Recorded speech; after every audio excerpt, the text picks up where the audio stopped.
Olá, meus amados, bom dia! Eita maravilha, rapaz, olha só. Terça-feira, dia de aula no 9º ano, ensino fundamental, canal Educação. Quero mandar um forte abraço aqui para a minha querida professora Fátima Campelo Matos. Olha só aí, que maravilha. Um abraço aí também para a galera de Santa Rosa do Piauí, Guaribas, São Miguel da Baixa Grande, São Pedro, Oeiras, Baixa Grande do Ribeiro. É o povo que sempre está conosco. Na nossa aula de hoje, vamos bater um papo relativamente à relação entre textos, né? Aquele casamentozinho que a gente sempre tem entre textos. Tá? Na realidade, é uma aula de interpretação e compreensão textual. Tá? Vamos aqui trabalhar alguns aspectos teóricos que são de suma importância, tá bom? E, em seguida, nós vamos fazer questões. Este assunto nós já vimos, né? Nós já vimos na nossa última aula. Na aula passada, nós vimos a relação entre textos.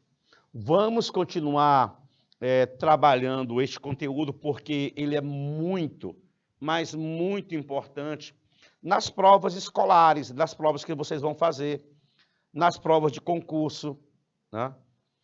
Sempre o aluno é cobrado relativamente à interpretação de 2 ou mais textos que apresentam o mesmo assunto. E qual é o posicionamento que o autor de cada texto apresenta em relação à temática utilizada lá no texto. Às vezes, um texto complementa a ideia do outro, às vezes, um é contrário à ideia do outro, e é necessário que nós tenhamos, né, esta compreensão, esta interpretação, para que possamos nos dar muito bem.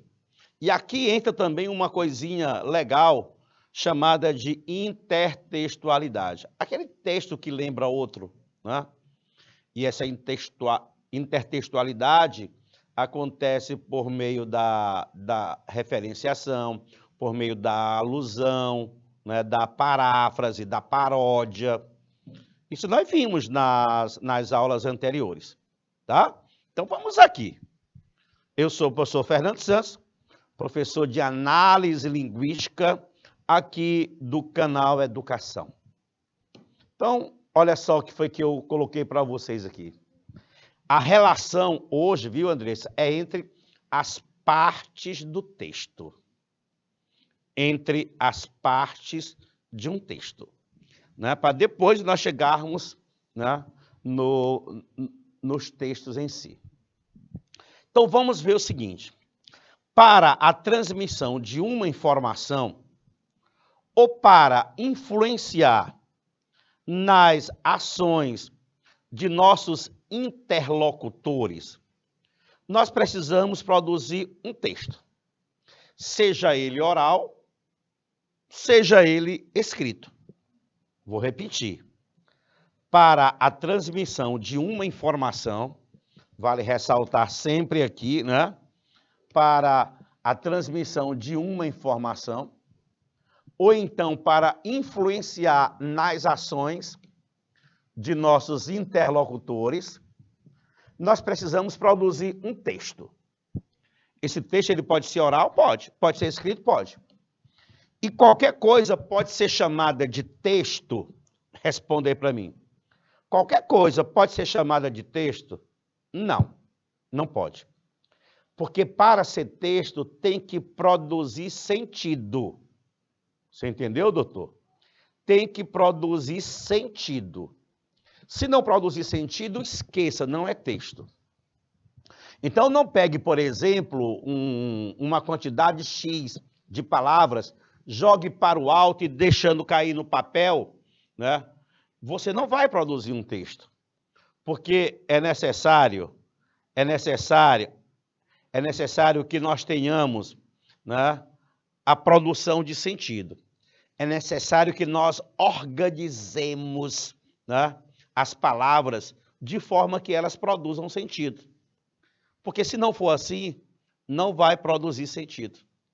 E aí eu vou precisar de alguns elementos, eu vou precisar de conectores, né, argumentativos, os operadores argumentativos, as conjunções coordenativas, as conjunções subordinativas, o emprego da pontuação de forma adequada, tudo isso a fim de produzir sentido.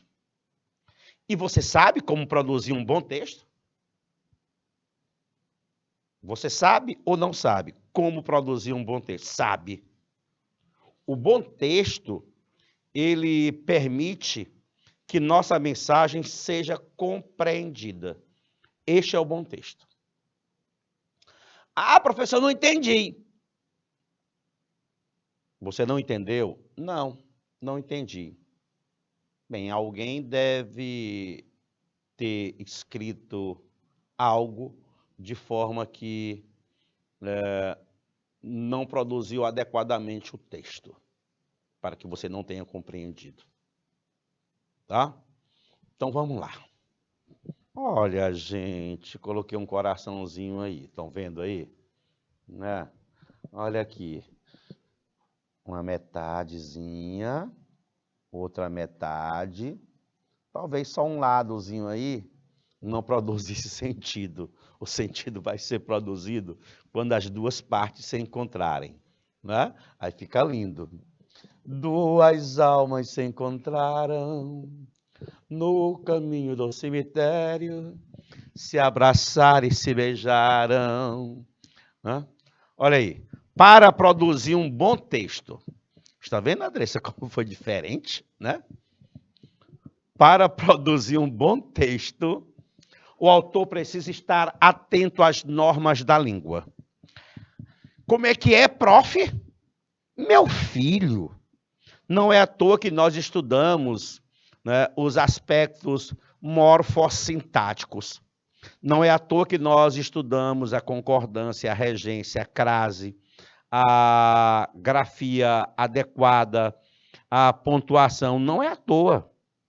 Nós precisamos, né, estar atento a essas normas a fim de que o texto seja bem produzido. Tá? O autor, portanto, precisa estar atento às normas da língua.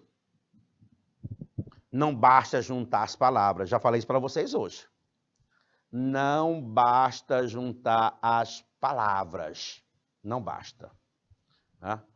Também é necessário que haja sentido. É necessário produzir sentido. É necessário produzir sentido. O texto é, portanto, o ponto de partida para a enunciação. Enunciação. Ah, professor, quer dizer que na hora de produzir um texto eu tenho que estar atento a tudo isso daí? É. As normas da língua, não é suficiente só aglomerar as palavras, é necessário produzir sentido, né? E porque o texto, ele é o ponto de partida para a enunciação, e no bom texto, as palavras se encaixam, traduzindo coesão e coerência. Professor, eu já estudei esse assunto, coesão e coerência. Pois é. Se o seu texto não é coeso, se o seu texto não empregou os operadores argumentativos de forma adequada, se o seu texto não está sendo coerente, né? Não é texto. Não é texto. Porque não produz o sentido. Não é texto, não é texto. Muito bem. estabelecendo aí relações entre partes de um texto. Continuando. Vamos lá. O que é que nós temos, nenezinhos? Olha o texto 1. Magali, o que você está achando desta história? Muito bem. Ah, muito. Eu, engraçada, estou cheia, ela, mistérios de e achando é. Peraí, ô Magali, olha o que foi que a Magali disse aqui. Olha o que foi que ela respondeu. Rapaz, olha o que foi que ela fez, a Magali. A Magali, ela simplesmente jogou as palavras para o alto e deixou cair, né, no papel, de forma desordenada, e ela não produziu sentido. Ela não produziu sentido. Tá? É necessário organizar. É necessário organizar as palavras numa sequência a fim de produzir sentido. Muito eu, engraçado, estou cheia, ela, mistério de achando é. Eu estou achando ela cheia de mistérios, né? De muito mistérios. Tá vendo aí? Eu estou achando ela muito engraçada e cheia de mistérios. Ela deveria organizar dessa forma para produzir sentido. Como ela... Às vezes a gente encontra um texto na ordem inversa e a gente acha que não é texto. Por exemplo, você pega aí o hino nacional brasileiro e começa. Ouviram do Ipiranga as margens plácidas. Durante muito tempo, eu achava que pelo fato de o verbo aparecer na terceira pessoa do plural, ouviram, eu achava que o sujeito era indeterminado. Olha só, eu, enquanto estudante, né? Ouviram, porque o professor de língua portuguesa do ensino fundamental me disse que o verbo na terceira pessoa do plural, sem qualquer referência a termo antecedente, né, me dava ali um sujeito indeterminado. Pois é, acontece que aí eu tenho uma figura de linguagem chamada de hipérbato. O que é o hipérbato? É uma inversão brusca na ordem dos termos da oração. Além do hipérbato presente nesses versos iniciais do hino nacional brasileiro, eu tenho uma figura de linguagem chamada de personificação ou prosopopeia. Não é? Porque esse brado todo ocorreu onde? Às margens do rio. E, né, elas, as margens, ouviram, escutaram o brado retumbante de um povo heróico. Ah, professor, foi assim então. As margens plácidas do Ipiranga ouviram. O que elas ouviram? O brado retumbante de um povo heróico. Só houve aí uma inversão, mas produz sentido, tá? Produz sentido. Então, tem que tomar muito cuidado. Então, o que você compreendeu do texto escrito no segundo balão? O texto aí da Magali? Praticamente você não compreendeu nada. Não é? Porque ela não organizou as palavras para que houvesse o sentido, né? Foi essa a razão. E aí, turma, o que é que falta ao texto para ser compreendido pelos leitores? Um posicionamento adequado em uma determinada ordem com o intuito de produzir sentido. É isso que está faltando nesse texto da Magali.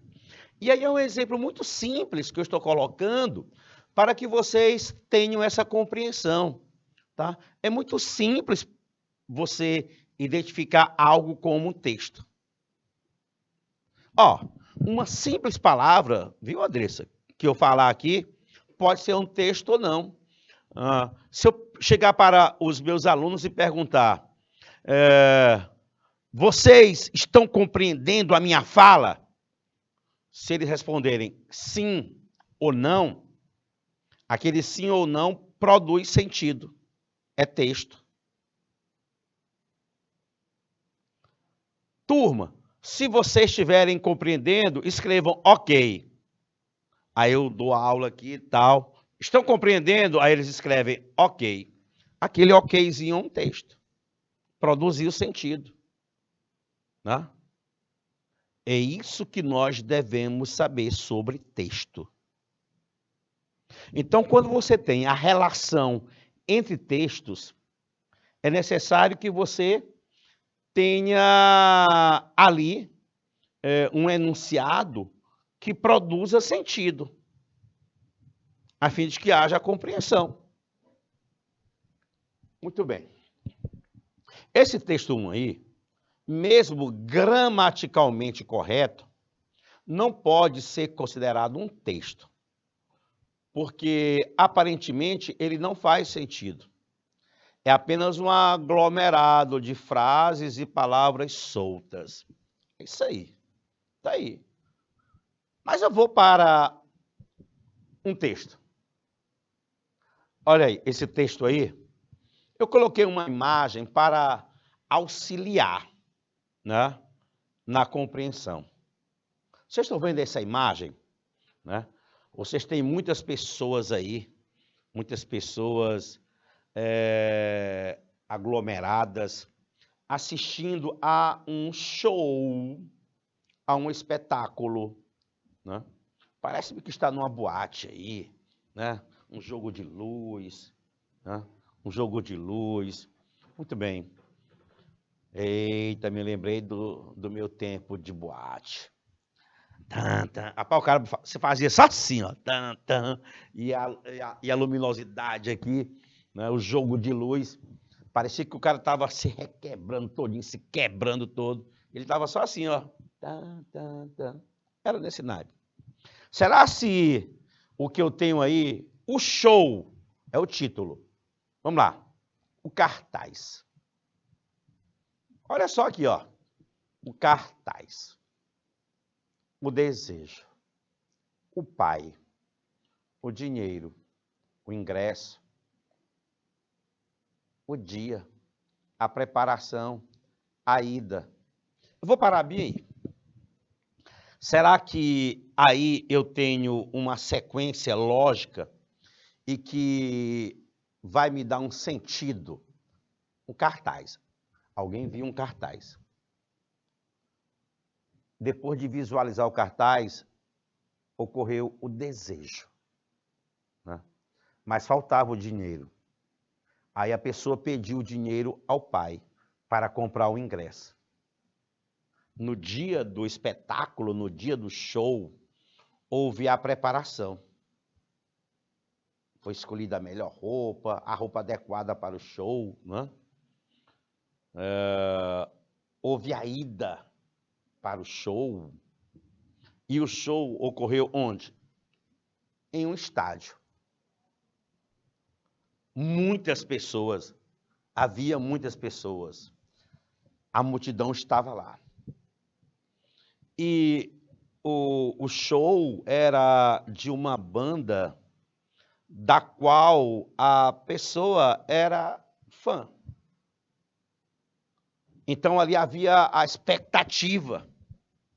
A expectativa. Veio a música. Veio a vibração. Veio a participação. Mas tudo que é bom acaba logo, né?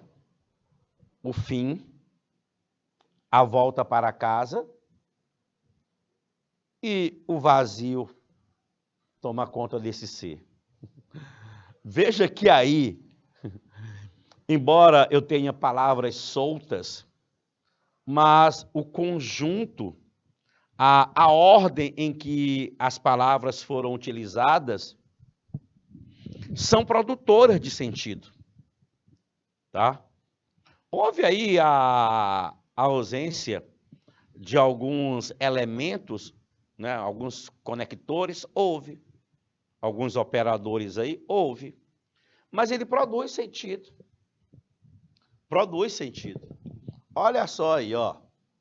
Você compreendeu o texto? Né? Compreendeu o texto? Foi necessário ter conhecimento de mundo para ajudar na compreensão do que está escrito?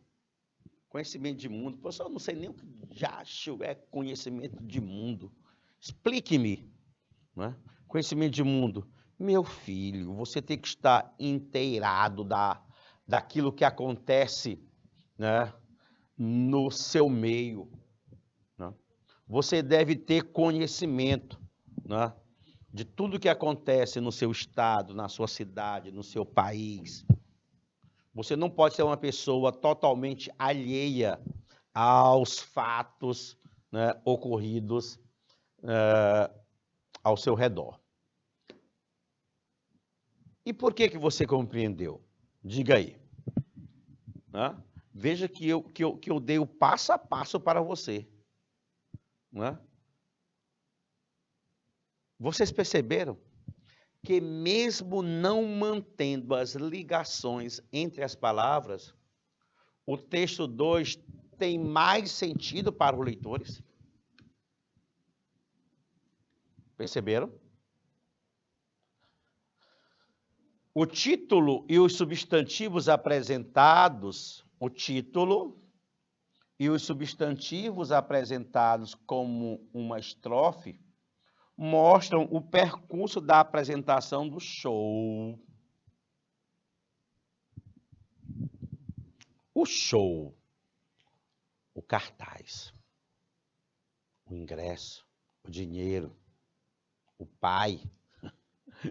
Veja, não tem como você não andar, né? Não tem como você não compreender. Eu posso garantir para vocês que entre o 1 e o 2 tem muito mais sentido, tá? Para que os termos se unam, formem uma oração. As orações formem períodos, os períodos constituam os parágrafos, e os parágrafos se concentrem em um texto. É preciso que esses elementos estejam interligados, apresentando coesão e coerência. E aí, fica tudo lindo. Perfeito? Tudo lindo. A gente pode andar mais um pouquinho, não pode, nenenzinho?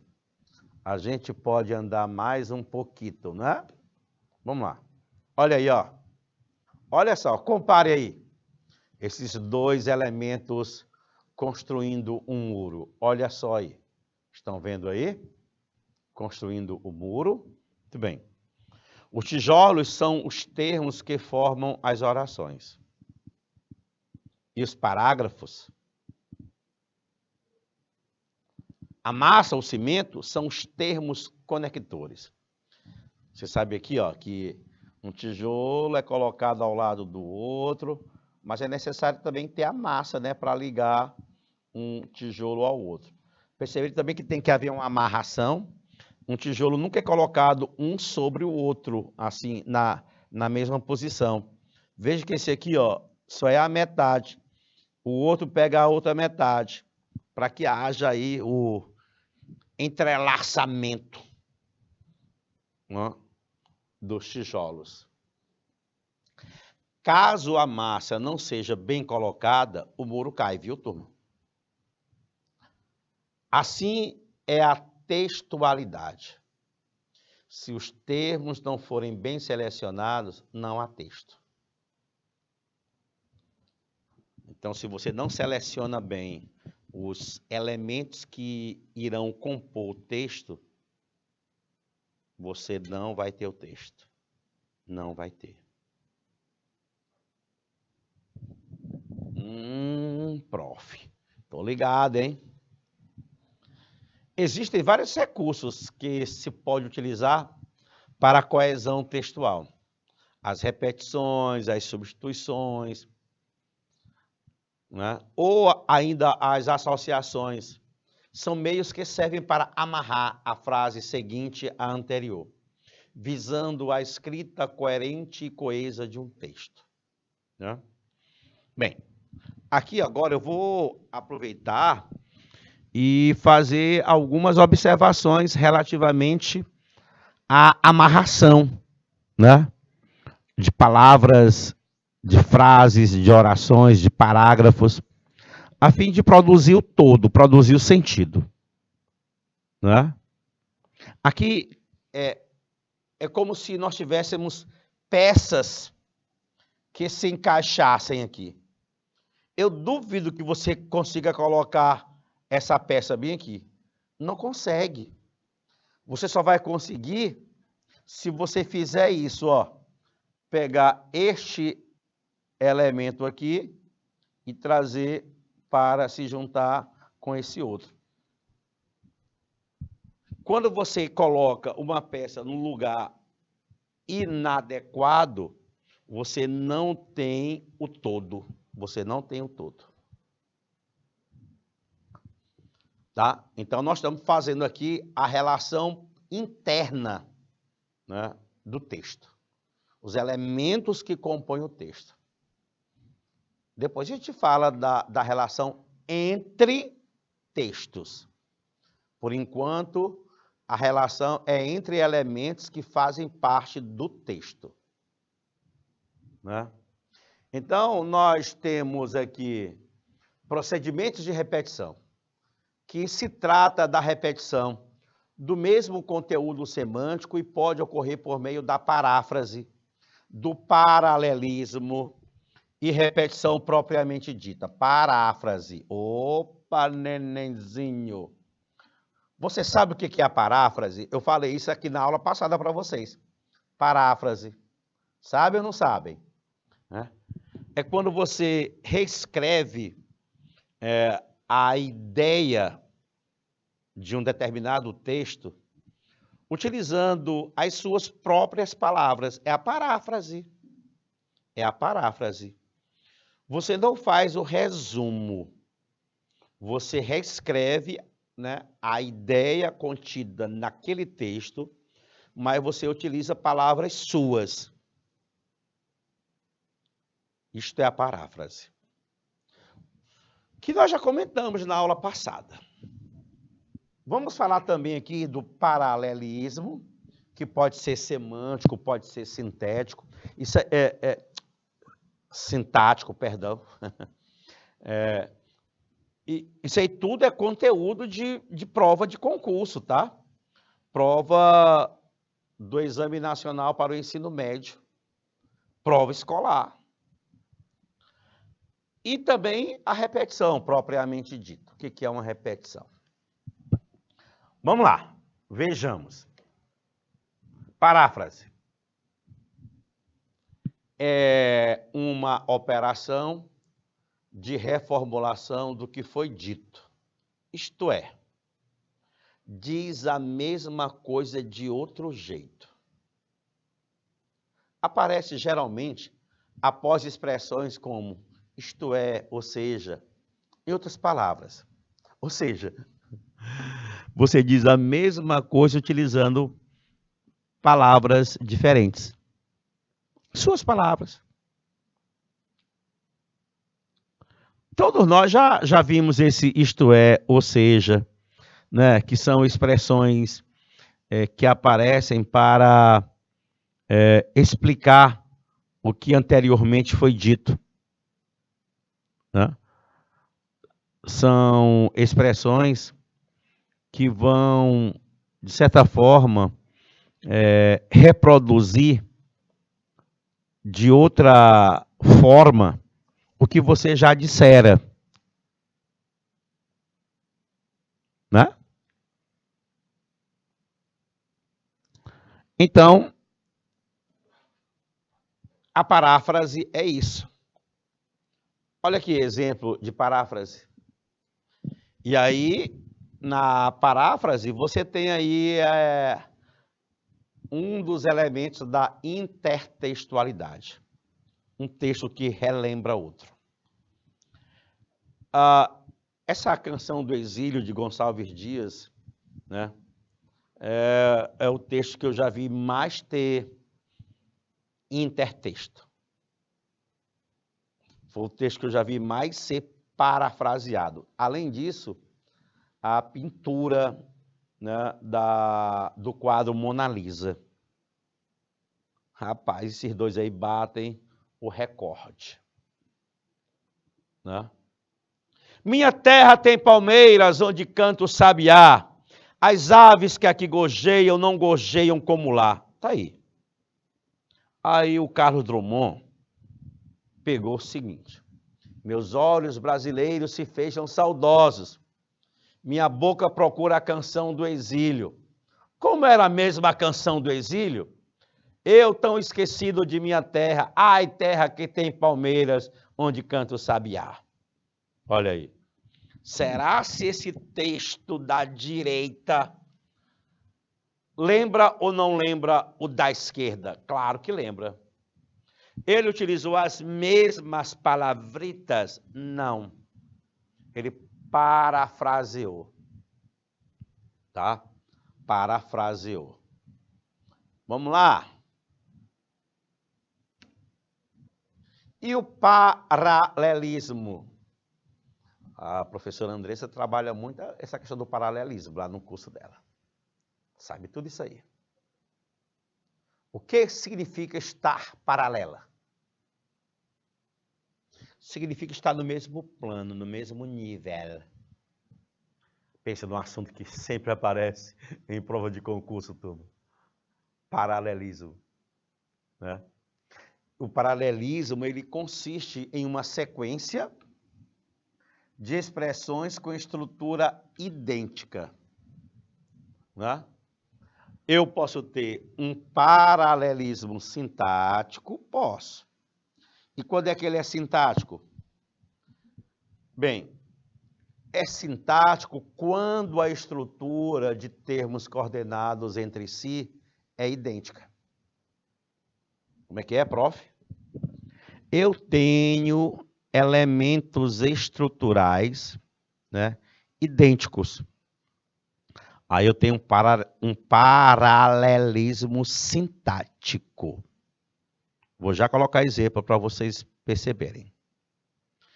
E o paralelismo semântico, ele vai consistir em uma sequência de expressões simétricas no plano das ideias. É a coerência entre as informações. Muito bem, vamos lá. Olha aqui, ó. Exemplos de paralelismo sintático. Vamos ver aqui. Ele vende balas e biscoitos. Eu estou vendo aqui um pronome pessoal, no caso reto. Estou vendo um verbo transitivo direto. Estou vendo um substantivo, uma conjunção e outro substantivo. Os dois substantivos na função de objeto direto do verbo vender. Né? Tanto balas como biscoitos, sintaticamente, funcionam como objetos do verbo vender. Estão numa estrutura paralela, assumindo sintaticamente a mesma função. Ah, professor, peraí, os termos coordenados são balas e biscoitos. Sim. Os termos estão unidos pela conjunção i. Sim. E apresentam a mesma função sintática na sentença. Sim. Ambos são objetos do verbo vender. Sim. O paralelismo sintático encontra-se na semelhança dos termos coordenados. Veja que tanto a palavra balas quanto a palavra biscoitos são expressões nominais, são nomes, são substantivos. Né? Elas se apresentam na sentença em uma estrutura sintática idêntica. Então, balas e biscoitos estão no mesmo plano sintático, né? Estão no mesmo nível. São dois substantivos na função de objeto direto. Perfeito? Ah, professor, entendi. Só vamos ler aqui a próxima. Eu li todos os livros, mas não entendi tudo. Eu li todos os livros. Eu li todos os livros. Porém, todavia, no entanto, contudo, eu não entendi tudo. Os termos coordenados são: eu li todos os livros. E qual é o outro? Não entendi tudo. Ligados aqui, né? Pelo conector mas, né? Essas duas orações estão unidas pela conjunção mas, né? Indicando aí uma adversidade da segunda em relação à primeira. E o paralelismo sintático se encontra na semelhança das orações coordenadas. Ambas apresentam estruturas sintáticas equivalentes, né? E os verbos estão flexionados adequadamente. Veja que o verbo ler transita diretamente. O que foi que eu li? Todos os livros. O que foi que eu entendi? Tudo, né? Então, são duas estruturas sintáticas das orações idênticas. Então, aí eu tenho um paralelismo sintático. Perfeito? Perfectum. Professor, e no paralelismo semântico? O semântico tem a ver com sentido, né, turma? Tem, né? João gosta de uva e de maçã verde. João gosta de uva e de maçã verde. Sem dificuldade nenhuma, nós podemos entender a relação semântica. O sentido entre as expressões uva e maçã verde são frutos de que João gosta. Ok. Agora, ele gosta de livros de ficção e de ovo mexido. Veja que os dois aqui, livros e campo e ovo mexido, né? Eles não constituem uma sequência que é lógica, né? O que se espera de alguém que diz que gosta de livros de ficção não quer visualizar aí algo que não seja relativamente a esse tipo de cultura de gostar de livros, né? Não se quer aí, por exemplo, que se fale de ovo, de carne, né? Veja que a relação de sentido aí, né, na sequência, não tem lógica, né? Nesse texto aí, existe a falta de paralelismo semântico, diferentemente do primeiro. Gostar de uva, gostar de maçã, gostar de banana, gostar de açaí, gostar de pera. Ah, professor, entendi. Então, os elementos devem pertencer ao mesmo campo semântico para que haja uma sequência lógica. Sim, né? Então, relendo aí, ele gosta de livros de ficção e de ovo mexido. Os termos livros de ficção e ovo mexido não constituem uma sequência lógica. E, automaticamente, não é algo esperado na frase. Nós temos dificuldade de relacionar a presença dos dois, né, na forma em que foram apresentados. Existe a falta de paralelismo semântico. Não, diga só assim. Professor, eu compreendi. Diga aí. Diga aí. Diga que compreendeu. Diga.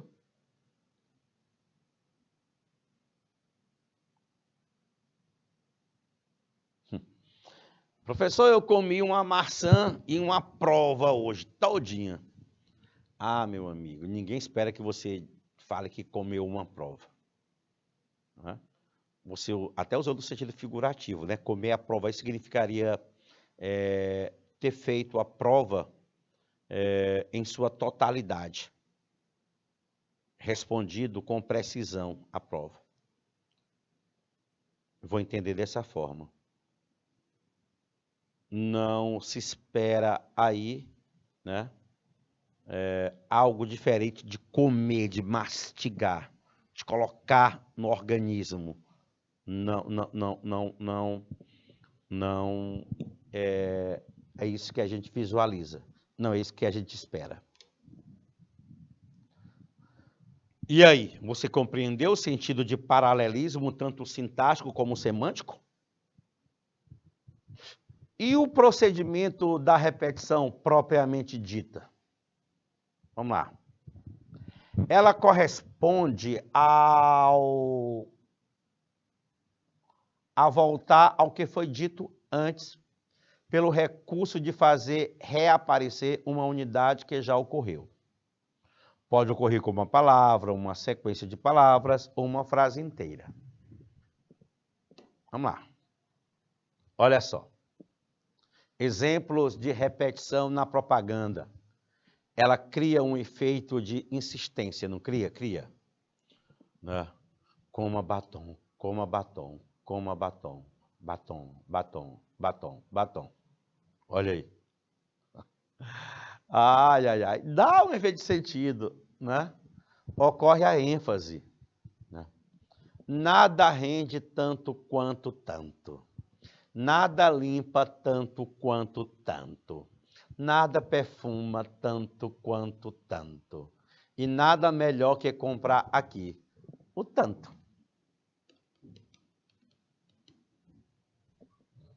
Você envelhece. Você morre. Você prejudica. Você envelhece. É claro que o texto de linguagem não verbal auxilia na compreensão aí, não é? Auxilia na compreensão. Você morre. Você prejudica. Na propaganda da Pepsi Cola, Evelyn Muro, olha só, a repetição da imagem da latinha. Pepsi, Pepsi, Pepsi, Pepsi, Pepsi, Pepsi, Pepsi, Pepsi, Pepsi. Eita, turma. Marilyn Monroe. Aí, né, é a repetição, né, criando um efeito de insistência, um efeito enfático.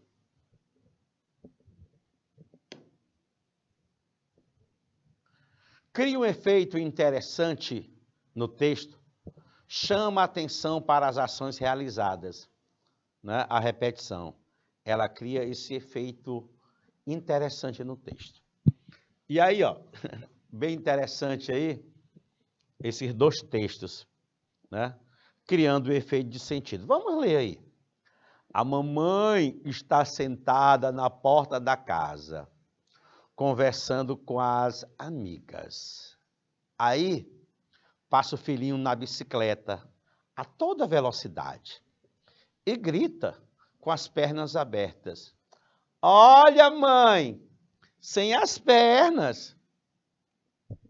Depois de um tempinho, olha ele de novo passando na bicicleta. Olha, mãe, sem as mãos. Olha a repetição, galera. Mais um pouco, volta a passar todo alegre. Olha, mamãe, sem as pernas e sem as mãos, viu, mamãe? Mais um tempinho e lá vem ele de novo. Olha, mamãe, sem os dentes. Será se meu filho caiu e quebrou os dentes?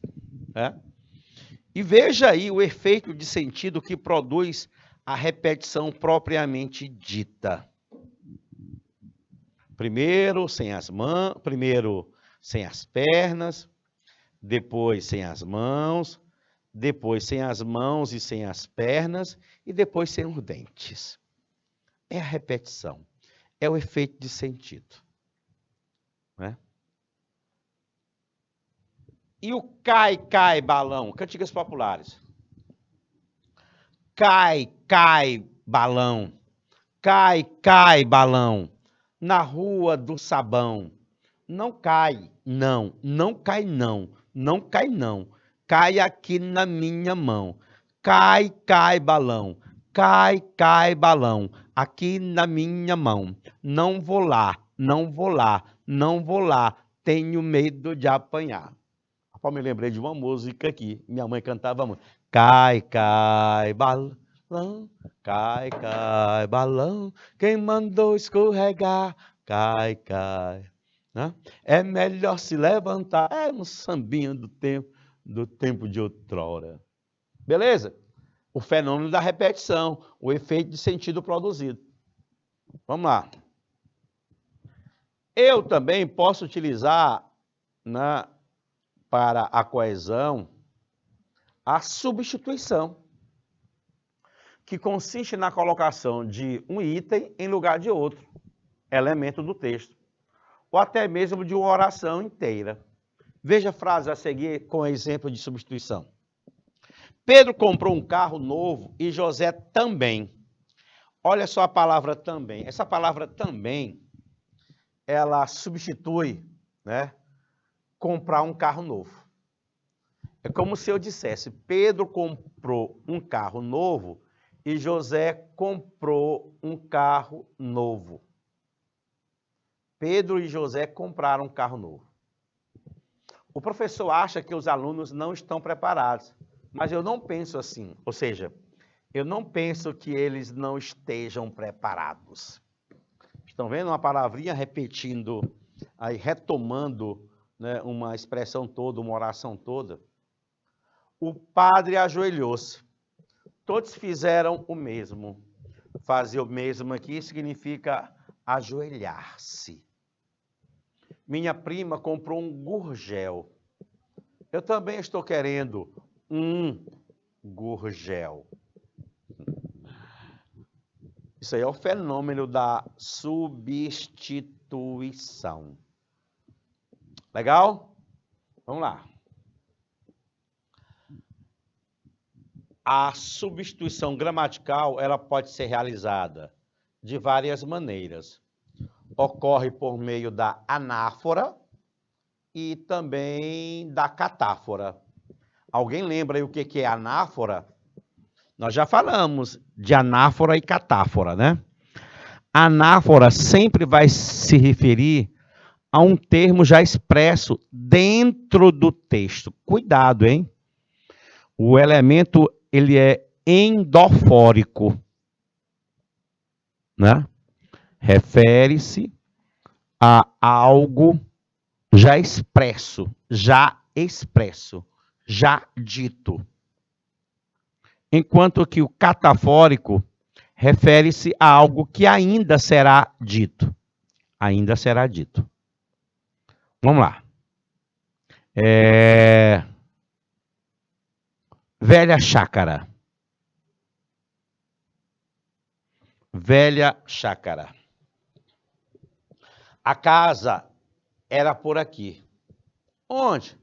Procuro-a e não acho. Ouço uma voz que esqueci. É a voz deste mesmo riacho. Veja que esse pronome pessoal oblíquo, átono, ele recupera a palavra casa, né? Já expressa. A casa era por aqui. Onde? Procuro-a, procuro, na linguagem coloquial, procuro ela, né? Mas você é chique, elegante, não vai dizer ela. Procuro-a. E não acho. O tempo se encarrega de trocar nossos claros ou obscuros objetos de desejo. Mas os famosos que a tiveram, dela se esqueceram também.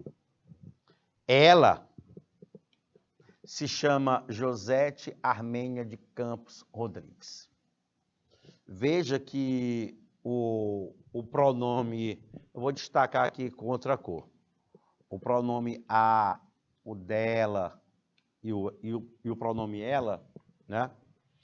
antecipam a referência de Josete Armênia de Campos Rodrigues.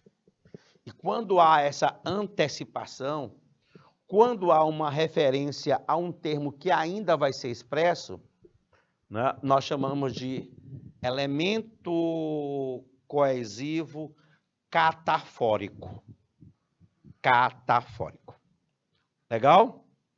Portanto, a catáfora ocorre quando o termo pressuposto, né, referente, aparece após o termo coesivo. Tanto o a como o dela e o ela, né, eles antecipam o nome da pessoa. Josete Armênia de Campos Rodrigues. Ok.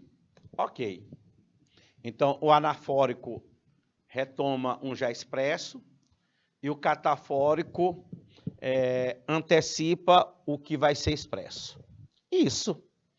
Estamos terminando o nosso horáriozinho, hein, turma? Eu posso ter também uma substituição por um advérbio, tá? Numa cidade pequena morava uma linda menina. Ali, ela resolveram mudar de vida. Olha o ali, retomando uma cidade pequena. França, 5 estrelas. Os hotéis franceses não seguem a classificação mundial de estrelas.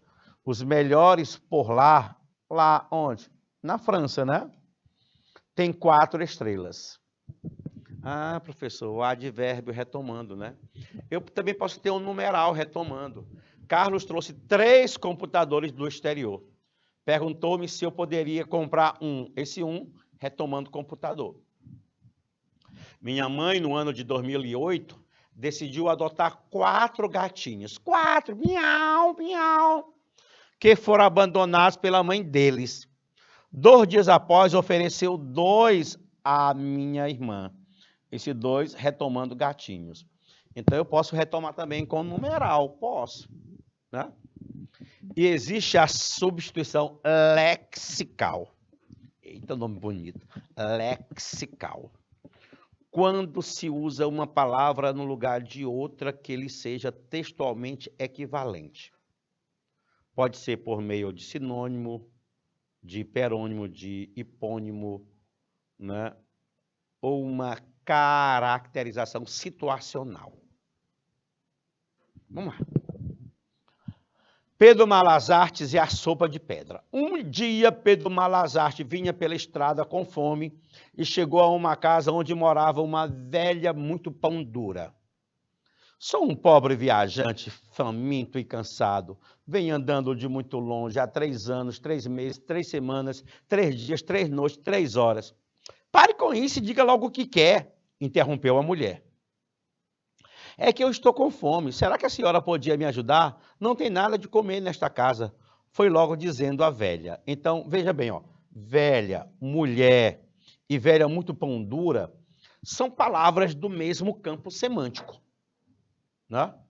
Então, são palavras com valor, né,